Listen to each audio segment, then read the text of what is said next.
បាទសួស្តីបងប្អូនទាំងអស់គ្នាដែលកំពុងតែអភិវឌ្ឍខ្លួនជាមួយនឹងលំហាត់ ADN បាទថ្ងៃនេះលោកគ្រូមានលំហាត់ ADN មួយដែលបានដាក់ថា molecule ADN មួយមានផលបូកបាទ nucleotide adenine និង thymine បាទស្មើ 2200 នុយនិងផលបូក នុយ cytosine និង guanine ស្មើនឹង 6600 នុយបាទអញ្ចឹងក្នុងការធ្វើលំហាត់ខ្ញុំតែងតែផ្ដល់ការណែនាំថាទី1បងត្រូវតែទន្ទិញរូបមន្តឲ្យចាំបាទជាមុនសិនហើយទី2គឺអ្នកទាំងអស់គ្នាត្រូវតែរៀនអំពីរបៀបក្នុងការធ្វើលំហាត់ឬយើងហៅថា technique នៃការធ្វើលំហាត់មួយព្រោះលំហាត់មួយវាមាន technique របស់វាបាទអញ្ចឹងខ្ញុំជូនtechnique នៅក្នុងការធ្វើលំហាត់គឺទី1មានន័យថានៅពេលដែលយើងអានប្រធានទៅបំរាប់ប្រាប់ពីអីយើងប្រើរូបមន្តហ្នឹងហើយទី2ប្រសិនបើសំណួរសួរពីអ្វីយើងប្រើរូបមន្តហ្នឹងដូចគ្នាបាទអញ្ចឹងនៅក្នុងពេលនេះយើងចាប់ផ្ដើមមើលអំពីការធ្វើចម្លើយរបស់លំហាត់នេះដូចតទៅបាទចឹងក្នុងការធ្វើលំហាត់ទី1យើងសរសេរសំណួររបស់ប្រធានបាទអញ្ចឹងលេខ5បាទករកចំនួន nucleotide syrup បាទអញ្ចឹង nucleotide syrup យើងតាំងដោយអក្សរ M បាទជំហានទី2គឺយើងចាប់ផ្ដើមស្រង់បំរាប់អញ្ចឹងនៅក្នុងការស្រង់បំរាប់យើងអានអំពីប្រធានបាទអញ្ចឹងយើងឃើញថាគេមានផលបូក A និង T បូកបញ្ចូលគ្នាអញ្ចឹងយើងបាន A បូកជាមួយនឹង T បាទស្មើនឹង2200បាទហើយគិតជានុយអញ្ចឹងទៅណាបាទ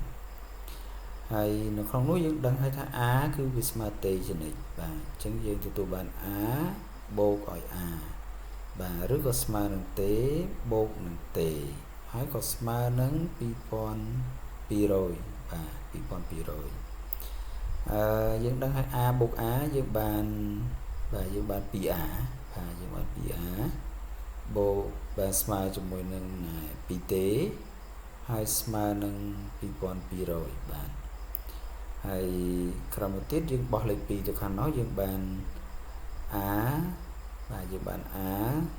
ស្មើនឹង T ស្មើនឹង2200ចែកនឹង2ពីព្រោះផលកូនរបស់មកក៏ផលចែកអញ្ចឹងយើងចែកមកយើងឃើញថាបាទយើងបាន1100បាទគិតជានុយអញ្ចឹងទៅបាទអញ្ចឹងយើងទៅមើលបំរាប់មួយទៀតយើងមានផលបូកដែរគឺផលបូក C បូកនឹង Z អញ្ចឹងយើងធ្វើដោយលំនាំ A ដែរយើងបាន C បូកនឹងZ ស្មើនឹង6600បាទអញ្ចឹងយើងបានដឹងហើយថានៅក្នុងមេរៀនរបស់យើងបានC គឺវាស្មើនឹង Z ជានិច្ចបាទដោយសារ C ស្មើនឹង Z ហ្នឹងកន្លែងតួ C យើងជំនួសដោយ Z ជួសដោយ C ហើយ Z ជួសដោយ C អញ្ចឹងណាអញ្ចឹងយើងបាន C បូក C វាស្មើនឹង Z បូក C ស្មើនឹង6600ចឹង C បូក C យើងបាន 2C រីឯ C បូក Z យើងបាន 2Z ស្មើនឹងបាទ6600បាទលំនាំធ្វើដូចនឹងខាងលើដែរបាទអញ្ចឹងយើងបាន C ស្មើ C ស្មើ6600ចែកនឹង2អញ្ចឹងយើងបាន3300បាទអញ្ចឹងនៅពេលដែលយើងបាន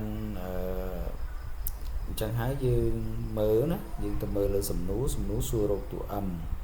អញ្ចឹងយើងគិតនៅក្នុងចិត្តយើងទៅតើ M វាស្មើនឹងរូបមន្តអ្វីអញ្ចឹង M គឺវាគោរពទៅតាមគោលការណ៍នៃការបំពេញបាសបាទណាដែលមាន A បំពេញជាមួយនឹង T បាទណាគោលការណ៍បំពេញបាសណាហើយ C បំពេញជាមួយនឹង Z អាកន្លែងសញ្ញាដកនេះមានន័យថាបំពេញឬក៏ភ្ជាប់ណាអញ្ចឹង A បំពេញ T បាទ A ភ្ជាប់ T នាំឲ្យ A ស្មើ T C ស្មើ Cអញ្ចឹងយើងបានរូបមន្តបាទអញ្ចឹងរូបមន្តរបស់យើងគឺរូបមន្ត M អញ្ចឹង M ស្មើណា2 beta ឲ្យ a បូក c បាទអញ្ចឹងយើងចាប់ផ្ដើមជួសចូលមកបាទយើងចាប់ផ្ដើមជួសចូលមកគឺតួ a យើងឃើញ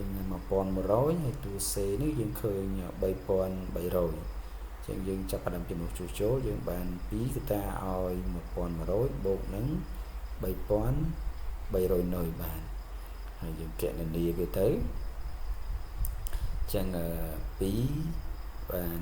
នៅក្នុងនេះយើងបូកបញ្ចូលគ្នាមកយើងបាន4400ក្រោមមកទៀតយើងគុណ2បញ្ចូលបាទអញ្ចឹងយើងបាន2គុណនឹង4បាទយើងបាន8